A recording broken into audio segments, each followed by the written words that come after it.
ክፍል 1 የጭን ቁስል ሙሉ በሙሉ እውነተኛ ታሪክ።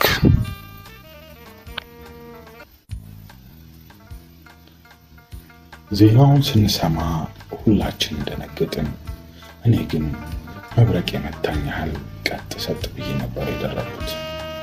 ሰው ድንገት ቤት ንብረትህን፣ ዘመድ አዝማድህን አለፍ ሲልም ራስህን ጥለህ በማታውቃት ባዕድ ዓለም ላይ ብቻ እንድትዋለድ ቢባል የሚሰማው ስሜት ምን ሊሆን ይችላል? ከየት እንደመጣው የማላውቀው አንሶ ወደ መጣሽበት ተመለሽ፣ አምባው ከዚህ በኋላ ያስተናግድሽ አይፈልግም ስባል እንዴት መብረቅ ይመታኛል አልደነግጥ። ያኔ ነው በእንቅርት ላይ ጆሮ ደግፍ የሚለው ብሂል የገባኝ። ከእናትና አባቴ አልፎ ለስም እንኳን የሁለትና ሶስት ቤት ዘመዴን የማላውቅና በውሸት ዓለም ውስጥ እየኖርኩ መሆኑን የተገለጠልኝ ወቅት ላይ ቢያንስ መንግስት እንኳን ቤተሰቤ ይሆናል ብዬ ልጽናናበት እንዳልችል አምባው ሊበተን መሆኑን ስሰማ እንዴት በእንቅርት ላይ ጆሮ ደግፍ አይሆንብኝ። ማንነቱን የማያውቅና ምን መሆን እንዳለበት የጠፋው የእኔ አይነት ሰው እርግጠኛ ነኝ መጀመሪያ የሚያደርገው ማን መሆኑን ማወቅ ነው። ማንነት ምን ከመሆን ይበልጣልና። እኔ የሚያደርኩት ይህንኑ ነበር። ያሳደገኝ ህፃናት አምባ ስለኔ ያለውን ፋይል እንዲያሳየኝ ጠይቄ ተፈቀደልኝ። ፋይሉ የያዘው ግን ለማንነቴም ብዛም ጠቀሜታ የሌላቸውን ትርኪ ምርኪ ነገሮች ነበር። ህፃን ሙሉ ጎጃም ብርሃኑ ከቀጨኔ ህፃናት ማሳደጊያ መጣች ብሎ ስለምወዳቸው ነገሮችና ባህሪያቶቼ ይዘረዝራል። ቢያንስ ከየት እንደመጣው የሚገልጽ ፍንጭ አለኝና እዛ ብሄድ እድል በቀኟ እንደምትጠብቀኝ አምኜ ገሰገስኩ። ቀጨኔ ህፃናት ማሳደጊያ በረጃጅም ዛፎች በተከበበ ግቢ ሴት ልጆች ብቻ የሚያድጉበት ቦታ ነው። እንደገባው ተሰብስበው ከቆሙት ሞግዚቶች አንዷ ትኩር ብላ ስታየኝ ቆየችና እየጮኸች ልጄ ራሷ ልጄ አለች። ወዴት እያመለከተች እንደሆነ ለማወቅ ስገላመጥ ከኔ ሌላ ማንም የለም። ደነገጥኩ። ስንት ዓመት ስታመምበት የነበረው፣ ስንት ጊዜ ስሰቃይበት የነበረው እናትን መፈለግ ይህን ያህል ቀላል ኖሯል ብዬ አሰብኩ። ይሁንና እንደልጃቸው አልተቀበሉም። የቤተሰቦችን ቀደም ብዬ እንዳፈላልግ በቂ ፍንጭ አልሰጡኝ። እነሱ ናቸው ሕይወቴን ጭንቅ ውስጥ ያደረጉት እነሱ ናቸው። በዚህ ሰዓት ስላለፈ ነገር ማሰቡ ትርጉም አልነበረውም። እንኳን እናቴን አገኘኋት። እንዴ አታዩ? አይኗን ተመልከቱ፣ ራሷ ናት ስትል አጠገቧ ያሉት ትረጋጋ ሲያደርጓት አንድ ክፍል ውስጥ ሆና ታለቅስ ጀመር። አብረዋት ከነበሩት ሴቶች አንዷ ስምሽ ማን ነው አለችኝ። ስሜን ስነግራት አንድ ክፍል ውስጥ ሆና የምታለቅሰው ሴትዮ አላልኳችሁም ስትል ሮጣ ተጠመጠመችብኝ። ሰውነቴ ሲንቀጠቀጥ የእናት ፍቅርና ማግኘት ልቤን ሲሰውረው እንደገና ተምጦ የመወለድ ያህል ሐሴት ውስጥ ሲከተኝ ያለውን ስሜት ማጣጣም ራሱ ልዩ ህይወት ሆነልኝ። በስሜት ማዕበል ውስጥ እየተንሳፈፍኩ ቢሆንም የተጠመጠንኩባትን እናቴን መጠየቅ ያለብኝ አንድ ጥያቄ ውስጤን መብላት ሲጀምር ቀስ ብዬ አነሳሁት። እናቴ ነሽ እንዴ? ምክንያቱም እቅፏ ውስጥ ሆኜ ሳስብ የነበረው እንዴት ከቀጨኔ ህፃናት ማሳደጊያ ወደ አምባው ስላክ ዝም ትላለች? እዚሁ አጠገቧ ልታሳድግኝ ትችል አልነበር ወይ የሚለውን ጥያቄ ነበር። ውይ አለች ወይዘሮ መሰሉ የተጠመጠምኩባት ሴትዮ። ረዘም ያለ ቁመት ያላት ብትሆንም ሞላ ባለው ሰውነቷ አማካይነት መካከለኛ ነው የምትመስለው። የቀይ ዳማ ስትሆን ወገብ ላይ ያዝ በሚያደርግ ላስቲክ የተሰፋና ከታች ሽንሽን የሆነ ቀሚስ ከነጠላ ጋር ለብሳለች። ውይ እናትሽ መታ ትጠይቅሽም እንዴ አለችኝ። ደሜ በቅጽበት ሲንተከተክ ይታወቀኛል። ከቅፏ ተመግጭቄ ወጥቼ ጥያት ወደ ማህደር ክፍል አመራሁ። የማህደር ክፍሉን ሰራተኛ ፋይሌን ለማየት እንደምፈልግና እንዲተባበረኝ ስጠይቀው ክልክል ነው ሲል ደረቀብኝ። ብዙ ታዳጊዎች የቤተሰቦቻቸውን ታሪክ ለማወቅ ፈልገው ፋይል ባዩ ጊዜ የታመሙ እንዳሉ ሰምቻለሁ። መከልከሉም ከዚህ የተነሳ ሊሆን እንደሚችል ግልጽ ነው። አስታውሳለሁ አንድ ታዳጊ የቤተሰቦቿን ፋይል ስትመለከት ቤተሰቡ በሙሉ በእሳት አደጋ እንዳለቀና ሰዎች ተሯሩጠው እና ተቀባብለው ካዳኗት በኋላ ሕፃናት አምባ መግባቷን አንብባ በመታመሟ ጳውሎስ ሆስፒታል ተኝታ ስትሰቃይ ከቆየች በኋላ በሞት ተዳርጋለች።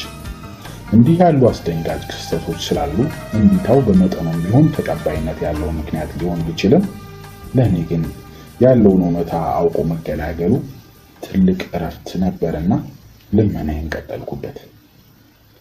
እባክህ በኔ ቦታ ሆነ እስቲ እናትና አባትን ዘር ማንዘርን ሳታውቅ መኖር አይከብድም? እና ምን አድርግ ትኛለሽ? ፋይሌን አሳየኝ። ክልክል ነው አልኩሽ እኮ።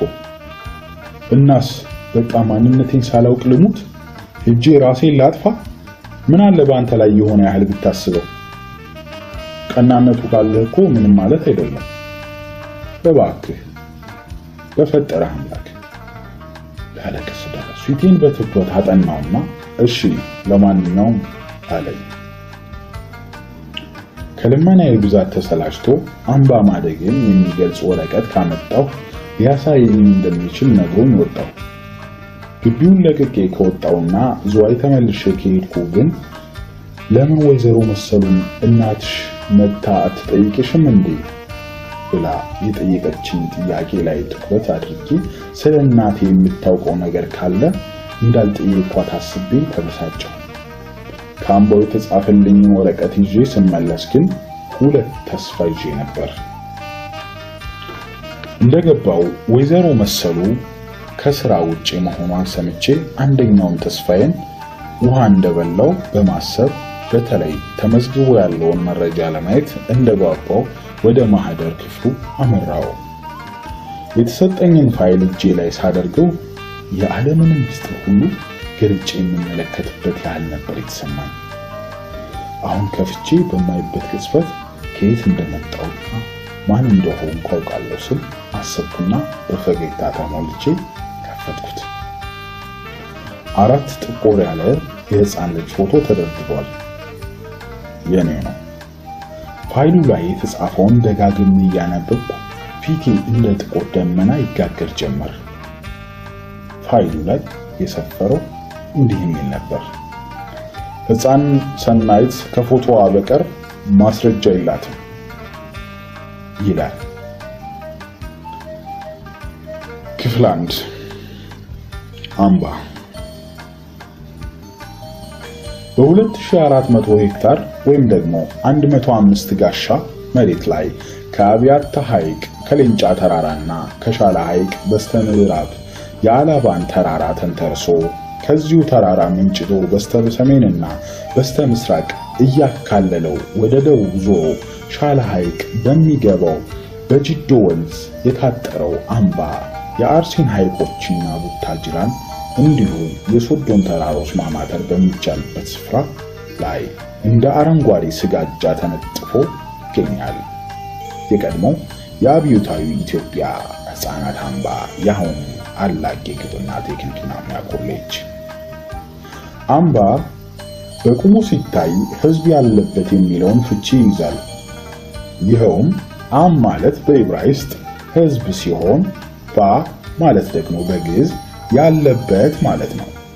በሌላ ትርጉሙ ደግሞ ሰው ቀድሞ ለመንደር የሚመርጠው ተራራማ ስፍራን ስለነበር ተራራ የሚለውን ትርጓሜ እንደሚይዝ የደስታ ተክለወልድ መዝገበ ቃላት ያስነብባል። የቀድሞ ሰዎች እነዚህን ከፍተኛ ስፍራዎች ይመርጡ የነበረው ራሳቸውን ከወራሪ ጠላት ለመከላከል አመቺ ሆኖ ስለሚያገኙት ነበር።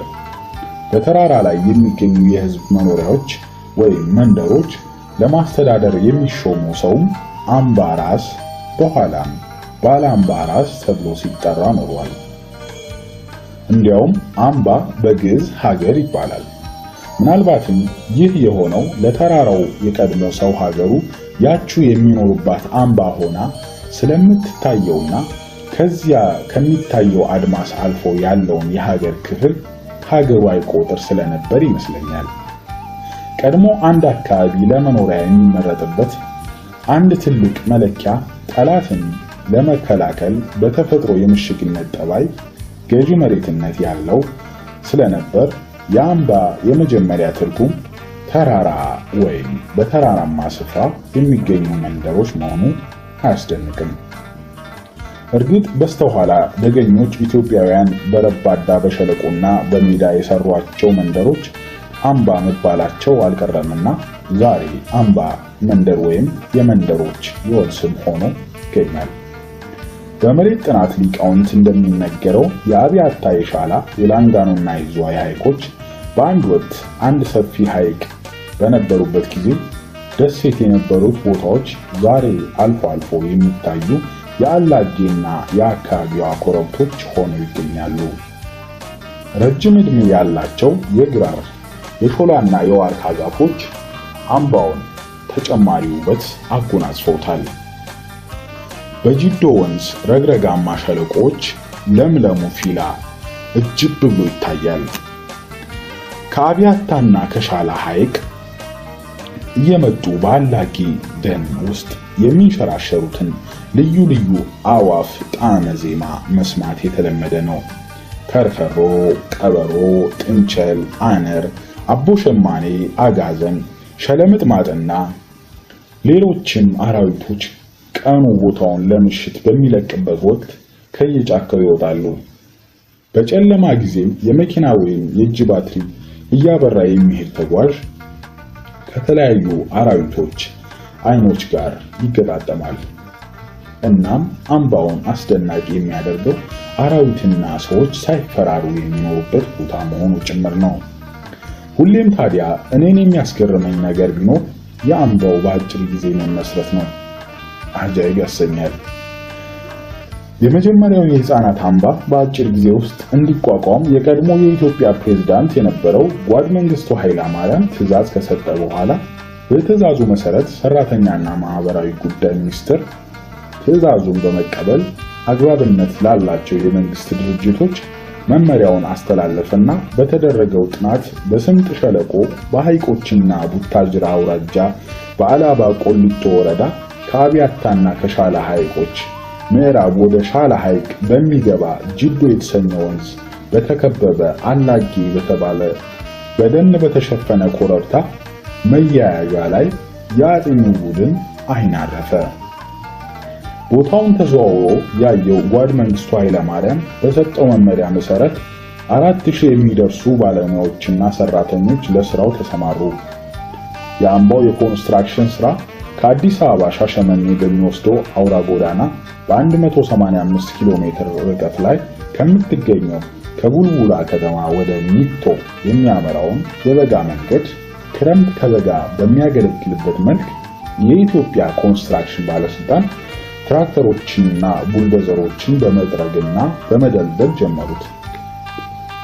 ይህም ተጠርጎና በተሻሻለ መልክ ተሰርቶ እንዳበቃ ለአምባው ስራ ወደ ተመረጠው ስፍራ ወደ አላጌ የሚገነጠለውን 5 ኪሎ ሜትር መንገድ ስራ ቀጠለ።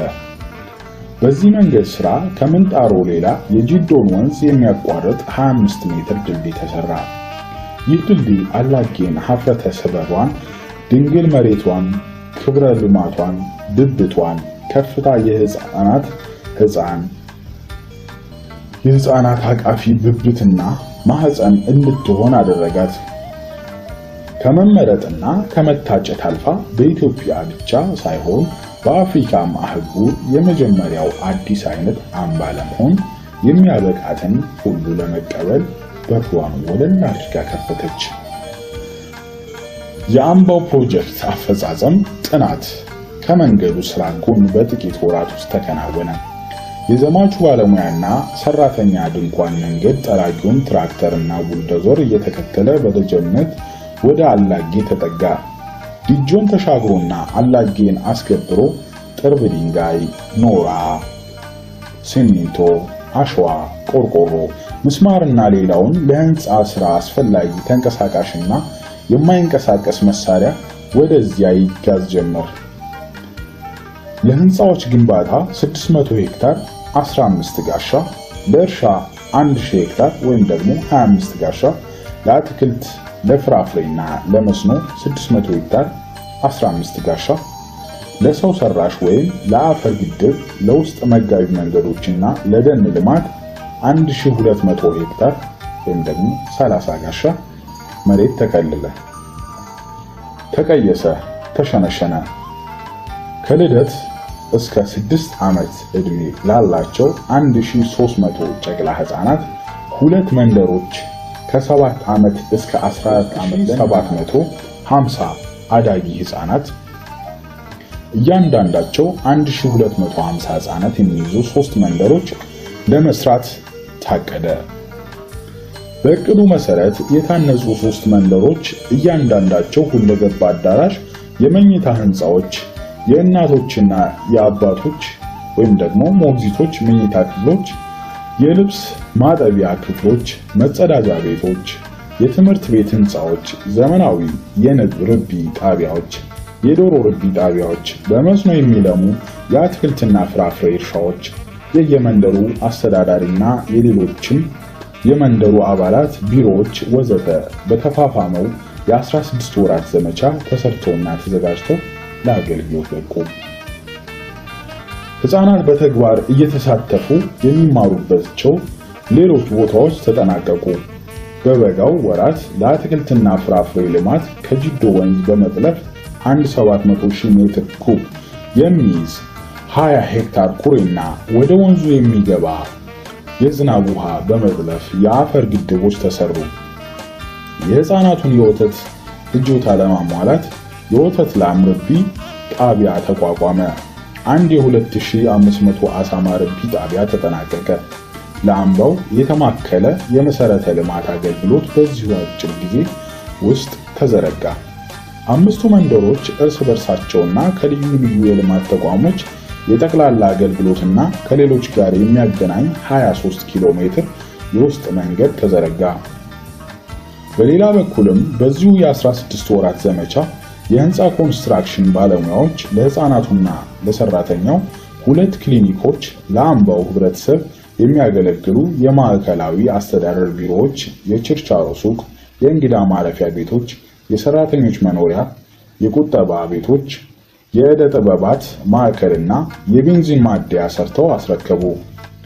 የኢትዮጵያ ኤሌክትሪክ መብራትና ኃይል ባለስልጣን ባለሙያዎችም 60 ኪሎ ሜትር በላይ 14 ኪሎ ሜትር የውስጥ ማሰራጫ ዘረጉ። የመሰረተ ልማቱ ስራ በዚህ አላበቃም። የውሃ ኮንስትራክሽን ባለስልጣን ባለሙያዎች የአምባውን ህብረተሰብ የውሃ ፍላጎት ለማሟላት 6 የውሃ ጉድጓዶች አስቆፈሩ። የምንጭ ውሃ ከ8 ኪሎ ሜትር ርቀት ወደ አምባው የሚስብና በየመንደሩ የሚያሰራጭ 14 ኪሎ ሜትር የውሃ ቧንቧ መስመር ዘረጉ። እያንዳንዳቸው 100,000 ሊትር የሚይዙ 2 የውሃ ማጠራቀሚያ ጋኖችን ተከሉ። የውሃ ኮንስትራክሽን ባለስልጣን ባለሙያዎች ከዚህም በተረፈ በክረምት ወራት የጂዶ ወንዝ ሞልቶ ሲጎርፍ ወደ አምባው አብሮ እንዳይገባ መከላከያ 4 ኪሎ ሜትር የአፈር ክትር ከተሉ። በአጭር ጊዜ መጠናቀቁና ትልቅነቱን በተመለከተ የሚወራው እንዳለ ሆኖ ገና ህፃናት ወደ ተቋሙ ተወስደው ቢያድጉ ከቤተሰባቸውና ከማህበረሰቡ በመለየታቸው ምክንያት ሊደርስባቸው ስለሚችለው ተጽዕኖ ባለሙያዎች ሲያቀርቡ የምሰማው አስተያየት እውነትም በወቅቱ በውል የተጤነ እንዳልሆነ ይሰማኛል። አሁን ሳስበው ያኔ ተቋሙን ለመገንባት የነበረው ውርጃ እነዚህን ጉዳዮች በጥልቀት ለማጤን ባለማስቻሉ እኛ በአምባው በነበርንበት ጊዜ እንኳን ለምንፈጥራቸው ነገሮች ሁሉ አስተዋጽኦ ያደረገ ይመስለኛል። እኔም በግዙፍነቱ ብዙ በሚወራለት አምባ ውስጥ የገባሁት ነፍስ ሳላውቅ ነበር። መጀመሪያ ወደ አምባው የገባሁት አራስ ሆኜ ነው። አምባው መጠንከር እንዳለብኝ በማመኑ ወደ ላከኝ ቀጨኔ ህፃናት ማሳደጊያ ይመልሰኛል። እዛም ለ10 ታዳጊ ህፃናት አንድ ሞግዚት ነበር የሚመደበው። እና የኔ ሞግዚት ወይዘሮ መሰሉ ስለማንነቴ ለማጣራት ሲሄድ ልጄ ራሷ ልጄ ብላ የተመጠመችብኝና እናትሽ መታ ትጠይቅሽም ወይ ብላ ስትለኝ ገፍቻት ከሄድኩ በኋላ ተመልሼ ሲሄድ ባላገኛትም ከረጅም ጊዜያት በኋላ ነፍሱን ይማረውና አለባቸው ተካ ያለብኝን ጭንቀትና ስቃይ ስለሚያውቅ ቤተሰቦችን በማፈላለጉ ላይ እሱም ተጨመረበትና ወይዘሮ መሰሉን ሲጠይቃት የምታውቀውን ነገረችው። ወይዘሮ መሰሉ ሞግዚቴ ከመሆኗን በላይ የራሷ ልጅ አድርጋ ታሳድገኝ ትሻ ነበር። ያኔም ለክትባት ይዛኝ ስትሄድ ስሜን አታውቀውም ነበር። ስትጠየቅም ሙሉ ጎጃም ብርሃኑ ብላ ታስመዘግበኛለች። የአባቴን ስም በባሏ ስም፣ የአያቴን ስም ደግሞ በባሏ ወንድም ስም ነበር ያደረገችው። እስከ 1990 ዓመተ ምህረት ድረስ የኔ ትልቅ ተስፋ የነበረው በአባቴ ስም ማን መሆኔን አፈላልጋለሁ የሚል ነበር። ከስሜን በመነሳት ጎጃሜ ነኝ እል ነበር።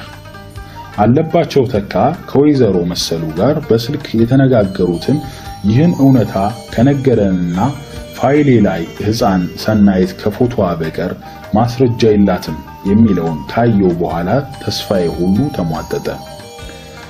አንዳንዴ እንዲያውም እንደ ሳር ከመሬት በቅዬ የተገኘው ይሆን ስል አስባለሁ።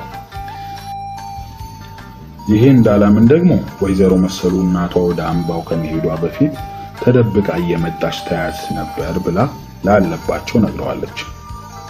ማን ትሁን ምን ትሁን ትክክለኛ እናቴም ትሁን አትሁን የምታውቀው ነገር ያላት አይመስለኝም።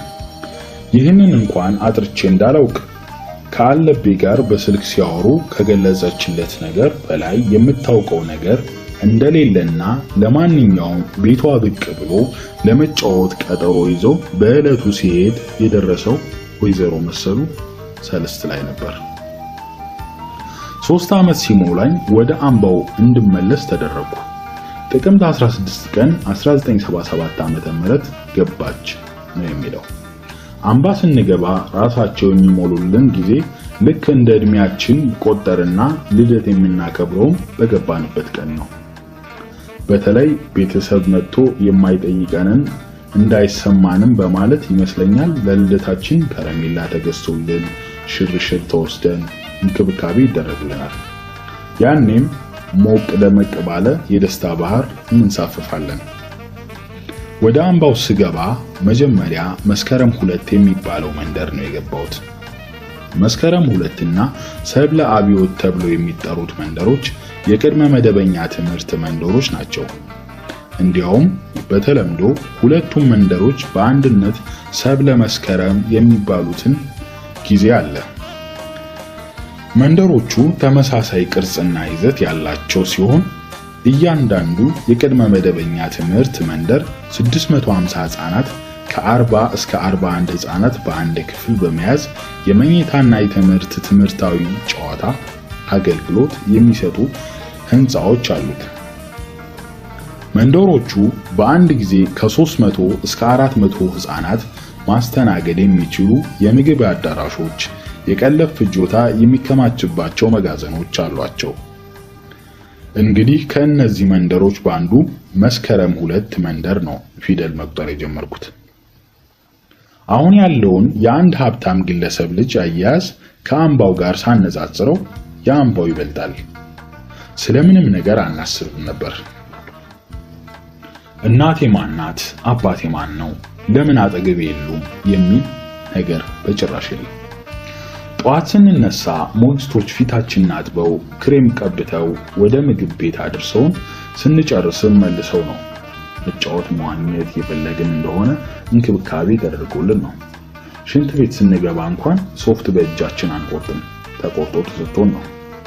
ይህ ጎደለብን ብለን የምናስበው አንዳች ነገር የለም። ከዚህ የተነሳም ብቻ ሳይሆን በወቅቱ ወደ ውጭ የመውጣት እድልም ያለው በአምባው በኩል ስለነበርና እንደ አዳሪ ትምህርት ቤትም ስለሚቆጠር ይመስለኛል ቤተሰብ ልጆቹን ለምኖ ነበር አምባ የሚያስገባው። አስታውሳለሁ ከባለስልጣን ዘመድ ልጆችም አምባ የሚኖሩ ነበሩ። እናም ሁላችንም እናትና አባት ነበረን። ምኑንም ስለማናውቀው በስጋ የወለዱን ይሁኑ አይሁኑ አንጠይቅም። ክረምት ላይ ቤተሰቦቻችን ይመጡና ይወስዱናል። ምናልባትም በደንብ ነፍስ እያወቀን እስከሄድንበት ጊዜ ድረስ አዳሪ ትምህርት ቤት እንዳለን እንጂ የማደጎ ልጆች መሆናችን አናውቅም። እኔም ዙሪያ ሾርቅ ጣሰው የምትባል እናት ነበረችኝ። ብዙ ግራ ሊያጋቡ የሚችሉ ቤተሰባዊ ሁኔታዎች ቢኖሩም እንኳን ያኔ ልብ ብዬ በነገሩ ላይ የምጨነቅበት ሁኔታ አልነበረም። ያለኝ መታወቂያም ላይ የወላጅ ተጠሪ ስም ዙሪያ ሾርቅ ጣሰው ይላል።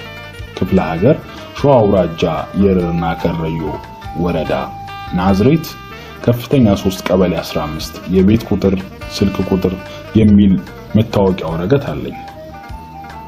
ታዲያ ምን ቁርጥ አድርጎኝ ቤተሰብ እንደሌለኝ ማሰብ እችላለሁ። በወቅቱ እረፍቱን ምክንያት አድርጌ ወደ ቤተሰቦቼ ዘንድ ሄድኩ እንደሆነ ተንከባክበው ነበር የሚሉኝ። ከስንት አንድ ጊዜ ጥርጣሬ ውስጥ የሚከቱኝ ነገሮች ብልጭ ቢሉም ልጅነቴ ላዩን ብቻ እንድመለከተው ነበር ያደረገኝ። እነዛ ጥርጣሬ የሚፈነጥቁ ሐሳቦች ተሰባስበው እንደ ድማሜት እስከፈነዱበት አንድ አሳዛኝ ቀን ድረስ እናትና አባት ያለኝ ሰው ነበርኩ። አምባ በገባው በአመቴ ይህች ልጅ ቀልጣፋ ትመስላለች ተባለና ወደ ኦጋዴን መንደር ተዛወሬ አንደኛ ክፍል ትምህርት ጀመርኩ። ዘራይ ድረስና ኦጋዴን መንደር ከ1 እስከ 8ኛ ክፍል ትምህርት የምንወስድበት ነው። ኦጋዴን መንደር ገብቼ ትምህርት መማር በጀመረም በትምህርቴ ያን ያህል ጎበዝ አልነበርኩም። ትምህርት ጠላ ነበር። በዛ ላይ በጣም ስለምታመም ብዙ ጊዜ የመምህራኖችና ብሎክ ኃላፊዎች መወያያ ሆናለሁ። ይህች ልጅ የስለት ልጅ ትሆን እንዴ? አንዱ መምህሬ 30 ጊዜ ትታመማለች አይደል? ሌላኛው አረ እንደው ጣጣዋ በዝቷል ከብሎክ ኃላፊዎች አንዱ። ምን እኮ የማያማት ነገር የለም እስከማውቀው ድረስ የስለት ልጆች ናቸው ጣጣ የሚያበዙት። ከዛ ተነስቼ ነው ትሆን ወይ ያልኩት የመጀመሪያው መምህር። አረ እባክህ የብሎክ ኃላፊው አረ እባክህ የስለት ልጅ ብትሆን ኖሮ እናቷ ወልዳ አትጥላትም። ስለኔ እንደሚያወሩ ገብቶኛል። የኔ እናት ወልዳ ጥላኛለች እንዴ? አልጣለችኝም። በየክረምቱ ሁሉ ይሄድና ጠይቃታለሁ አይደል? አንደኛ እኔ ልጅ ነኝ፣ ሁለተኛ ዙሪያ ሾርቅ የምትባል እናት አለችኝ። በዚያ ላይ የስለት ልጅ ምን ማለት እንደሆነ አላውቅም። የሚባለውን አእምሮዬ ውስጥ መዝግቤ ከማስቀመጥ በዘለለ ለራሴ ያቀረብኩት ጥያቄ አልነበረም። በትምህርቴ ጎበዝ አልሆን እንጂ ጥሩ የመያዝ ችሎታ እንዳለኝ ይመሰከርልኛል። ይሁንና በትምህርት ገበታ ከምገኝበት ቀናት ባልተናነሰ በህመምና በጣጣ የማሳልፈውም ጊዜ ያንኑ ያህል ነው። ጭንቀት አለባት ይላሉ ስለኔ ሲያወሩ። ምንድነው የሚያስጨንቀኝ?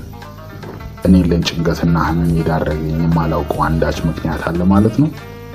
አለበለዚያማ ስለሚያስጨንቀኝ ነገር ዕውቀት ሊኖረኝ በተገባ ነበር። ብቻ ግን እግሬ ስለሚቆስልና የተለያዩ ከጭንቀት ጋር የተያያዙ በሽታዎች ስለሚጎበኙ ሽርሽር እንኳን ከተማሪዎች ጋር ስንሄድ ያማታል እየተባልኩ በአምቡላንስ ነው የሚሄደው። የምመገበው ከሌሎቹ የተለየ ያውን ቢሮ ውስጥ ለብቻ የተቆልፎብኝና እየተደበደብኩ ነው። ምሳችን ከበላን በኋላ ሁልጊዜ የቀን እንቅልፍ አለን። ደወል ሲደወል ያኔ በቀጥታ አልጋችን ላይ እናወራም። አንደኛችን በግርጌ ሌላኛችን በራስጌ ሆነን በደረታችን ነው የምንተኛው። ብንገላበጥ እንኳን አልጋችን ብረቱ ፍርግርግ ስለሆነ ጮሃል። ያኔም ተቆጣጣሪዎች መጥተው ይገርፉናል። እኔ ደግሞ እንቅልፍ ስለሌለኝ ተኙ የሚለውን ደወል ስሰማ ወደ ጫካው ውስጥ ቆሻሻ መጣያ ቦታ ምናምን ሰወር ብዬ አምፖል ካገኘው እሱን በመያዝ ስለ ፋኖስ በሰማሁት ተረት መሰረት አንተ ፋኖስ እኔና ቤተሰቦቼን ጠብቅ፣ አስማተኛው ፋኖስ እኔና ጓደኞቼን ጥሩ ቤት አኖረን፣ ቤተሰቦቼን ለመርዳት አብቃኝ እያልኩ ፋኖስ ተአምር እንዲፈጥርልኝ እለምነዋለሁ። ስጨርስም ሁሉም ተማሪዎች ከእንቅልፋቸው የሚነቁበትን ጊዜ ገምቼ እመለሳለሁ። ከሞግዚቶቻችን አንዷ ታገኘኝና የት ሄደሽ ነው አንቺ ብላ ትጮህብኛለች። እኔ እንቅልፍ እምቢ ብሎኝ እኮ ምን አባሽ ቢቆርጥሽ። ወዲያው መገረፍ ጀምራለሁ። አባባ ከበደ አልማዝ በምትባለው አለንጋ አንድ ሁለት ጊዜ ሸንቆጥ ሲያደርጉኝ ውስጤ ስፍስፍ ይላል። ነግሬሻለሁ ሙሉ ጎጃም፣ ይሄ ብቸኝነት መውደድ አልመገብም ማለትና እዛ ቆሻሻ ቦታ መሄድ ቢቀርብሽ ይሻላል። ዝም ብዬ አለቅሳለሁ። ሰምተሽኛል የምልሽን? አዎ ስል ራሴን አነቃንቃለሁ። ሁሌ የሆነ ጥፋት ሰራ ወይም ሞግዚቶቼ ወይ የብሎክ ኃላፊዎች አሊያም ባለ አልማዝ አለንጋዋ ባለቤት አባባ ከበደ ያገኙኛል። ይህች ልጅ ምን ይሻላታል ይላሉ ትንሽ ከሌሎች ልጆች ለየት ስላለ ባህሪ ሲያወሩ። የሆነ ብቸኝነት መውደዴ ጭንቀታምና ታማሚ መሆኔ የምን ምልክት እንደሆነ ባይገባኝም የኔ ዕጣ ፈንታ ይመስል ሙጥኝ ብለው ነው ያሳደጉኝ። ኦጋዴን መንደር እያለው የተነሳው አመጽ ከምወደው አባቴ ጋር እንድተዋወቅ ያደረገኝ ይመስለኛል። አንዳንዴ ግን አባቴን የሚመስለኝ እንደኔ ጠቆር ስላለ ይሆን ብዬ አስባለሁ። ጠቆር ያሉ ሰዎችን ባየው ቁጥር የመበርገግ መንፈሱ የተፈጠረብኝ ከዚያን ጊዜ ጀምሮ ሳይሆን አይቀርም። አባቴ ኮሎኔል መንግስቱ ኃይለ ማርያምን ካየው። አመጹ ፓስታው ስጎ የለውም በሚል ነው የተነሳው። በተለይ እኔ ፓስታው ለምን የስጋ ስጎ እንደማይኖረው በደንብ አውቃለሁ። ተማሪው አመጽ የቀሰቀሰው ጥርጣሬ ስላለው ይመስለኛል። የኛ ኦጋዴን መንደር ደግሞ እንኳንስ ዘንቦብሽ እንዲሁም ጤዛነሽ እንዲሉ በረባሽነቱ ቁጥር አንድ ስለነበር ይፈራል። ምግብ ቤት ውስጥ እያለን አንዱ ተማሪው ሹካውን ከሳህኑ ጋር አጋጨው። ቋ አለ። ወዲያው ደጋግሞ ቋ ቋ ቋ አደረገው። አጠገቡ ያሉትም በተለይ ወንዶቹ ተቀብለው አስተጋቡለት። ቋ ቋ። ቀስ እያለ በምግብ ቤት ውስጥ ያለነው በሙሉ ሹካችን ከማይካ ሳህኑ ጋር ስናጋጨው አዳራሹን ቀጥቃጮች የሞሉበት ቦታ አስመሰለው። ሰራተኞች ምንድነው እሱ እያሉ ከውስጥ መውጣት ጀመሩ። የሰራተኞቹ ቁጣና ጥያቄ ሳያስደነግጠን ቀጠልንበት። ንዴታቸውን ለመግለጽና ጠንከር ያለ ትዕዛዝ ለማስተላለፍ ወደ ወንዶቹ ሲጠጉ ሳህኑን እያነሱ ያልተበላውን ፓስታ ሰራተኞች ፊት ላይ ደፉት። ወዲያውም አዳራሹ ተበጠበጠ። ሳህኑ ከወዲያ ወዲህ እየተሽከረከረ ሰራተኛውን ሲስትም ታዳጊውን እየመታ ያ ትንሽ ችግር ኃይለኛ ጸብ ወለደ። ብጥብጡ አየል ሲልም የግቢው ጥበቃዎች ለማረጋጋት ገቡና 3 ታዳጊዎችን በጥይት ገደሉ። የተባለው ግን ታዳጊዎቹ ጠመንጃ ሊነጥቁ ሲሉ ተተኮሰባቸው ነው። ወዲያው ዘርአይ ድረስና መንግስቱ ኃይለ ማርያም መንደር ድረስ ተስፋፋና ጠንካራ አመጽ ሆነ። ተማሪዎች ደብተራቸውን እየቀደዱ በየመንደሩ በታተኑት። በየክፍሉና መረጃ ያለባቸው ቦታዎች በመሄድ ፋይሎችን አቃጠሉ። አመጹ በኃይል ተቀጣጠለ። አስታውሳለሁ፣ አመጹ የተነሳው እሁድ ቀን ነበር። የመንደራችን አመጹን አነሳሽ ወንዶች በየክፍላችን እየገቡ መስኮትና በር እየሰበሩ አንድሽ ነገ ትምህርት ቤት እገባለሁ ብቲ ጉድሽ ይፈላል። ሁላችሁም ምን እንደምታደርጉ በደንብ ስሙ አለን አንድ የኔ ቢጤ ጠቆር ያለ ደልዳላ ሰውነት ያለው አመጽ ወዳድ ታዳጊ። በየሰራተኞቹ ቤት በየሞግዚቶቹ ቤት ትሄዳላችሁ። እነሱ ስለሆኑ ለኛ የሚዘጋጀውን ቀለብ ለቤታቸው እየወሰዱ የሚበድሉን፣ ቤታቸው ያለውን ነገር አውድማችሁ ነው መምጣት ያለባችሁ። ሰምታችኋል? ወንዶቹ እጃቸው ላይ ወይም በሚስጥር ኪሳቸው ውስጥ ጩቤና የሆነ ነገር ስለማያጡ ትዕዛዛቸውን ወዲያው ነበር የተቀበልነው። ወደ ሞግዚቶቹ ቤት በመሄድም በርበሬውን፣ ስኳሩን፣ ዘይቱን ብቻ ያገኘነውን ቀማን፣ አድፋፋን፣ ዘረፍን። ለማድፋፋት ስንቻኮል በፈሰሱ ዘይቶች ተንሸራተው ይወድቁ የነበሩትን ልጆች ማየት ራሱ አስደስቶኝ ስፈነድቅ ነበር። ያኔ ታዲያ አንድ ቀን እንኳ የተቆጣችን ሞግዚት ሳይቀር በዚህ ጽድ እንጨት እያሳደድን እግርግሯን መጠብጠቡ በአልጋ ልብስ እያፈንን መግረፉ አስፈነጠዘን። መንደሮች ሁሉ ቀውጢሞ በመሆናቸው ሁሉ ሞግዚቶች በየጓሮ በየአሳቻ ስፍራውና በየዛፉ ላይ ነበር ያደሩት። ትዝ ይለኛል አባት ጥሩ የሆኑ አባባ ከበደ የሚባሉ ምግብ ቤት እኛን አሰልፈው የሚወስዱ አንድ ሰው ነበሩ። በቀላሉ በመላጣቸው እንዳይለዩ ጭንቅላታቸው ላይ ፎጣ ጠምጥመው ነበር የተደበቁት። ምክንያቱም እኔ ምን ቸገረኝ ፀሐይ ባትወጣ ታበራልኛለች የከቤ መላጣ እያልን ዘፍንላቸው ነበርና። አቤት አቶ ከበደ የሚይዟት አልማዝ የምትባለው ጎማ እንዴት ኃይለኛ ነች! ሁለት አባት ጦር ቢኖሩንም አቶ ከበደ ግን አልማዝ በተባለች ጎማቸው ታዋቂነትን ያተረፉ በመሆናቸው በጣም ነው የምንፈራቸው። እኔማ በየአጋጣሚው ስለሚሸነቁጡኝ በጣም ነው የምጠላቸው። አባት ጦር አቶ ከበደ ልጅ በልጅነቱ ካልተቆነጠጠ የሚል ስሜት ይኑራቸው እንጂ ሩሩ አባት ነበሩ። የምግብ ሰዓት ላይ ሲደወል ሰልፍ እንይዝና አንድ አባት ጦር ከፊት አንድ ከኋላ ሞግዚቶች ጎንና ጎን አጅበው ነው የሚወስዱን እና ደወሏን ሳንሰማ ዘግየት ካልን ዋ አልማዝን እንዳልጠራ ሲሉን ተንጋግተን መሰለፍ ነው።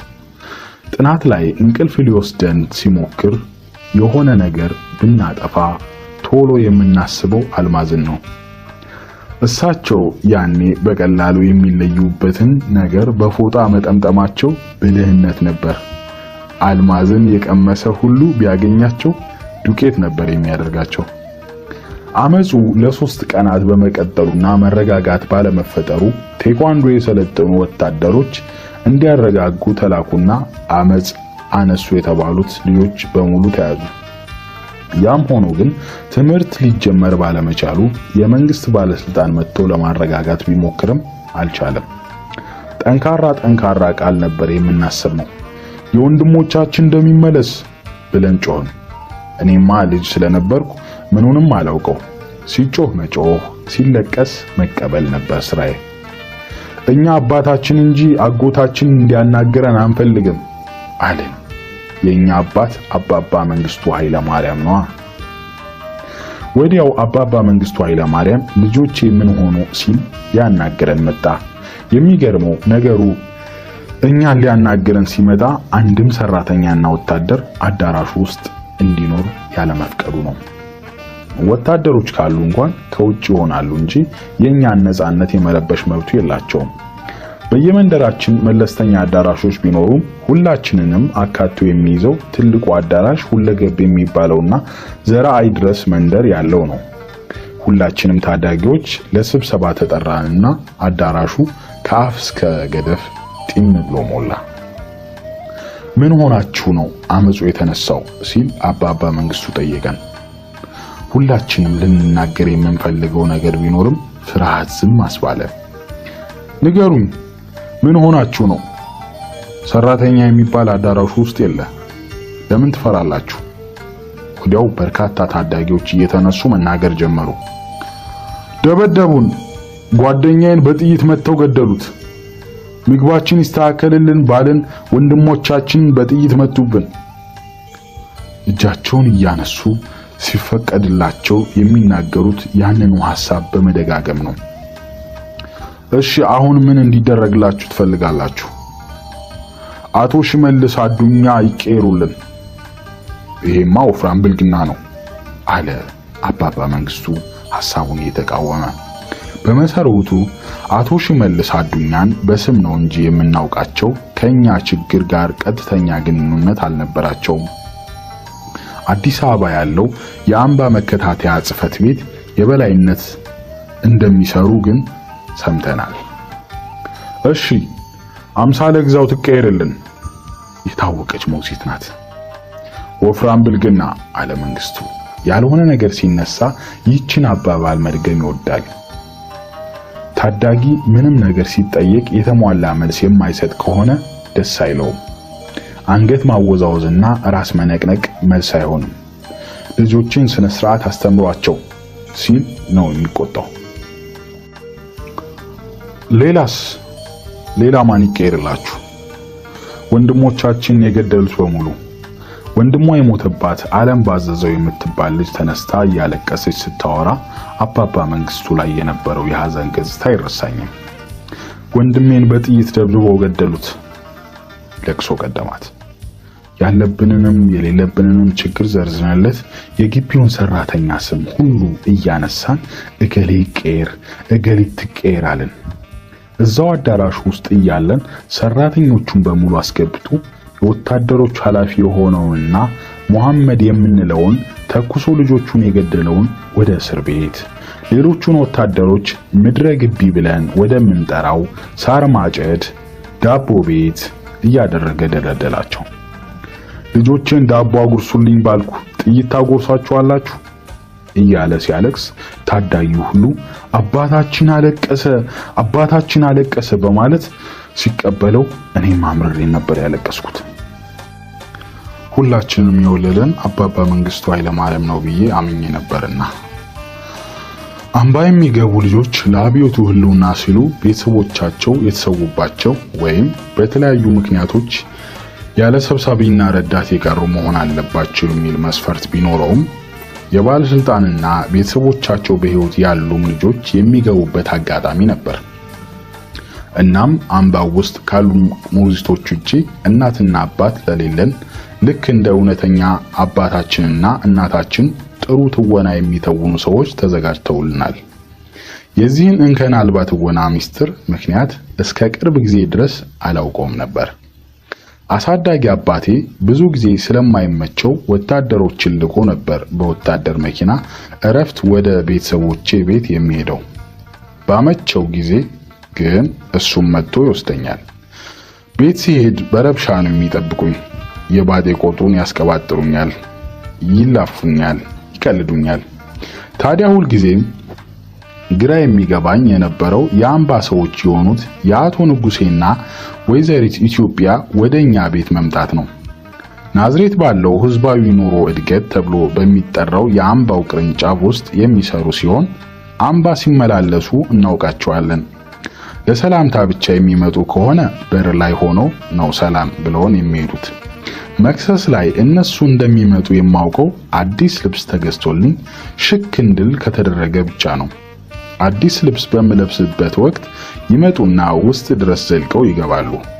አቶ ንጉሴ በጣም ረጅምና ቀይ ሲሆን ፊቱ ላይ ፈንጣጣ ነገር ትናንሽ ጠባሳዎች ጥሎበታል። ሲስቅ ፊቱ የተጨማደደ ይምሰል እንጂ የአባትነት ባህሪና አሳሳቅ ነው ያለው። ኮትና ሱሪ በቲሸርት መልበስ ያዘወትራል። እጁ ላይ ሁሌም መጽሐፍ አይጠፋም።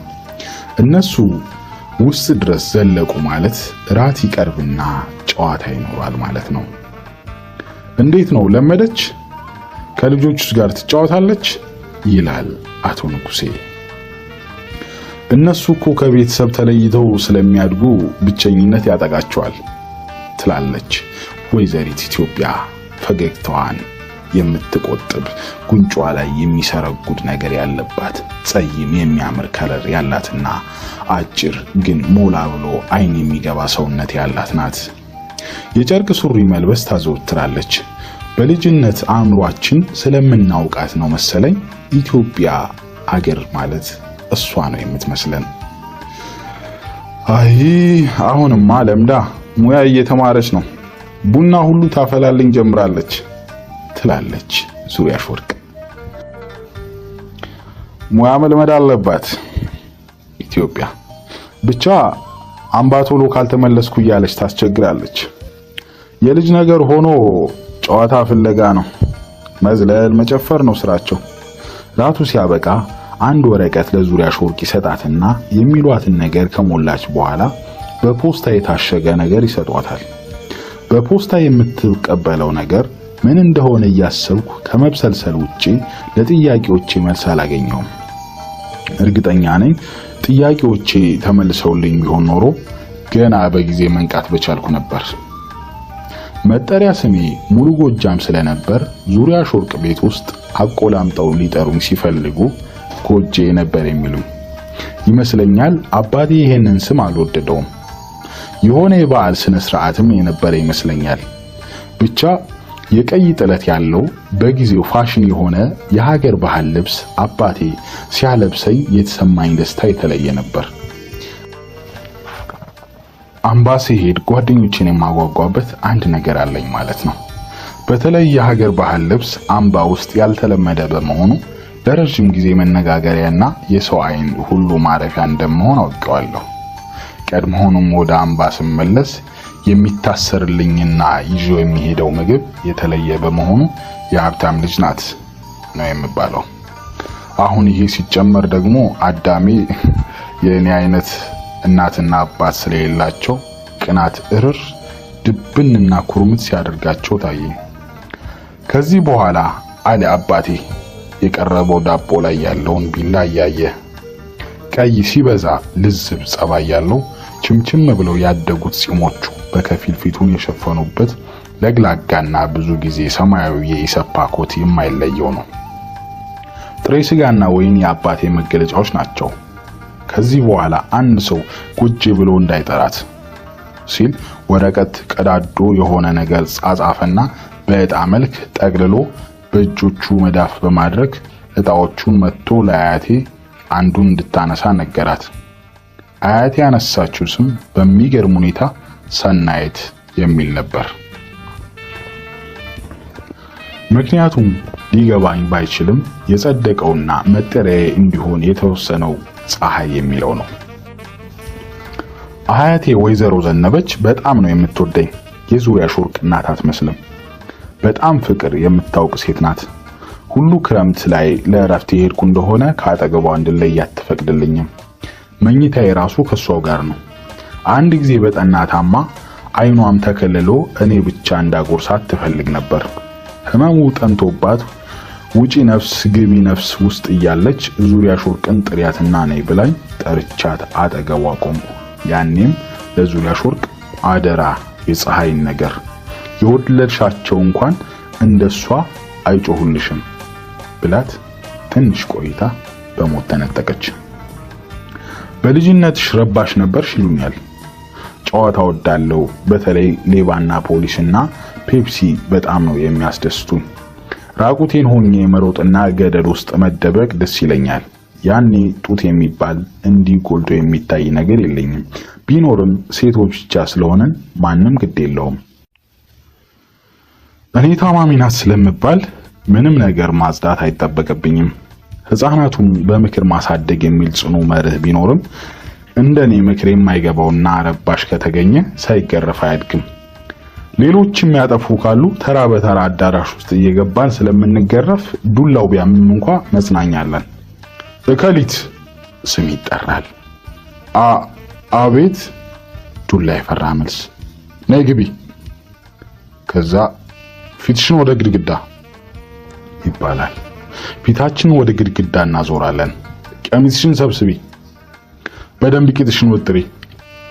ከዛ ዱላው ቂጣችን ላይ ይዘንባል። ያጠፋነው ብዙ ታዳጊዎች ከሆንን የማይቀርልንን ግርፍ ለመቀበል ራሳችንን እናዘጋጃለን። እናም ዱላውን ለመቋቋም ወፍራም ልብሶችን ደራርበን እንለብሳለን። ዱላው ሲያርፍብን እንደሌላው ጊዜ አንንገበገብም። ይልቁንም ዱላው ባረፈብን ቁጥር እንስቃለን። ደሞ ትስቃለች እንዴ? ጥርስሽ ይርገፍ። ኃይላቸውን ሁሉ ያወርዱብናል። መከራው ያለው ያጠፋሁት እኔ ብቻ ስሆን ነው። ቀስ ብለው ወደ አንድ ቢሮ ይጠሩኛል። ናይ ሙሉ ጎጃም። ወደ ቢሮ ስገባ ቆለፍብኝና ቂጥሽን አዙሪ እባላለሁ። ሸጥ። በተለይ እቴቴ ብዙዬ የምትባል ሞግዚታችን ስትጋረፍ ጨካኝ ናት። ጥቁርና ወፍራም ስትሆን መጥረጊያ፣ እንጨት ብቻ ያገኘችውን ታዳጊ ላይ ማዝነብ ያስደስታታል። የብሎክ ሰው ሁሉ በጣም ነው የሚፈራት። መብራት የጠፋ ዕለት የሁሉም ታዳጊ የሸር መነሻ እሷ ናት። በእበት እንደተመታች ሽንት እንደተደፋባትና በሹሽዋ ጽድ እግሯ እንደተጠበሰች ኖረቻት። ሁለተኛ ገራፊያችን አባባ ከበደ ናቸው። በአልማዝ አለንጋ ይገሸልጡናል። አባብዬ ስሞትልዎት በእናትዎት ልጅ የለዎትም? አባብዬ ነፍሴ ተቃጠለ። አባብዬ አረ በተሰቀለው። አባብዬ ቂጤ ተላጠ። የልመና መዓት ለጉድ ይሽጎደጎዳል። እሳቸው ታዲያ መብራት የጠፋ ቀን ባትሪ አብርተውና ጥቁር ጎማ ይዘው ስለሚዞሩ ከድብቅ ስድብና የስም ጥሪ በቀር ዱላ ያገኛቸው። እኔ ደግሞ የሙዚቃና ድራማ ተሰጥኦ ነበረኝ። ለመጀመሪያ ጊዜ እናት ሆኜ እንድሰራ 5 ገጽ የድራማ ጽሑፍ ተሰጥቶኝ በአንድ ሳምንት በቃሌ ሸምድጄ ሰርቼዋለሁ። ይመስለኛል ቶሎ የመያዝ ችሎታ ስላለኝ ድራማ ስራ ላይ እመረጥ ነበር። በየመንደራችን ባለን ብሎክ የየራሳችን አዳራሽ አለን። በዛ አዳራሽም ሁሌ አርብ እየተሰበሰብን የሳምንቱን የፀጉር ፋሽን፣ የምናደርገውን ሪባን አይነት፣ የምንለብሰውን ዩኒፎርም እጅ እያወጣን እንጠቁምና በድምጽ ብልጫ ይመረጣል። ይህም እንዳለቀ ድራማ ይቅረብ ተብሎ እናቀርባለን።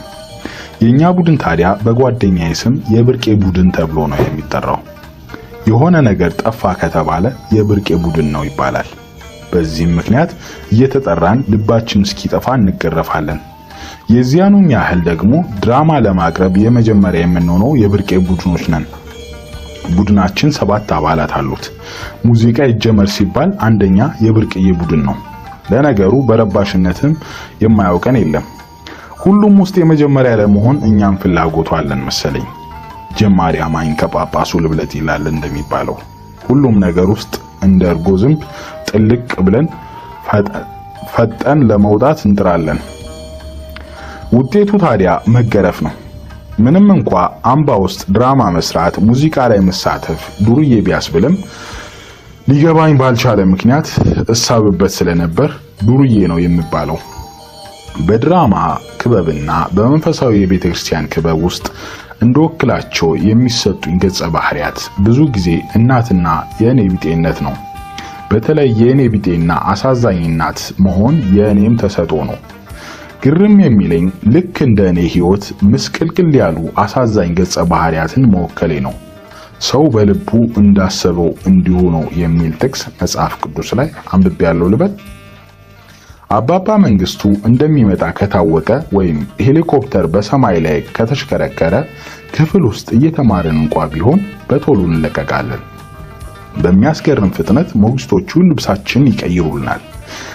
አንድ አይነት ልብስ ከአንድ አይነት ሪቫን ጋር አልብሰው ፊታችን የቅቤ ቅል ይመስል እስኪያበረቀረቅ ድረስ ክሬም ይቀቡናል። በጭንቅላታችን ፎርፎር የሚታይም ከሆነ ቅባት በአናታችን ይፈስልናል። በሰልፍ ተደርገን ቀይ ኮረኮንች በፈሰሰበት መንገድ ላይ ከወንዶች ትይዩ ያቆሙናል። የምንዘምረው ይነገረንና በተጠንቀቅ እንጠባበቃለን። አባባ መንግስቱ ሲመጣ ደስ እያለው በፈገግታ ተጥለቅልቆ በመሃላችን ሲያልፍ አባባ መንግስቱ አባታችን የሁላችን ተስፋ መመኪያችን እያልን መዝሙሩን ከጫፍ እስከ ጫፍ እየተቀባበልን እንለዋለን። አባባ መንግስቱ ቸብ ቸብ የኛ መሪ ቸብ ቸብ ታግሎ አታጋይ ቸብ ቸብ ድል አብሳሪ ቸብ ቸብ ሕፃናቱን የሚወደው ቸብ ቸብ ተንከባክቦ የሚይዘው ቸብ ቸብ በሶሻሊስት ስርዓት ቸብ ቸብ አሳድጎን የኛ አባት ቸብ ቸብ በእልህ በጩኸት በደስታ ያለማቋረጥ እስክንጨበጥ ድረስ እየደጋገምን እንዘምራለን። ከዛም ሰብሰብ ያደርገንና አምባ የሚመጡ እንግዶች ሁሉ የሚወዱትን መዝሙር እንድንዘምር ያደርገናል። አባባ የወደቀለት ብሩህ ዓላማ፣ አባባ ያቀለመው ቀይ የድል አርማ፣ የነጻነት ጀግና የምስራች ነግሯል፣ የጀግና ልጅ ጀግና ተጋዳይ ተክቷል።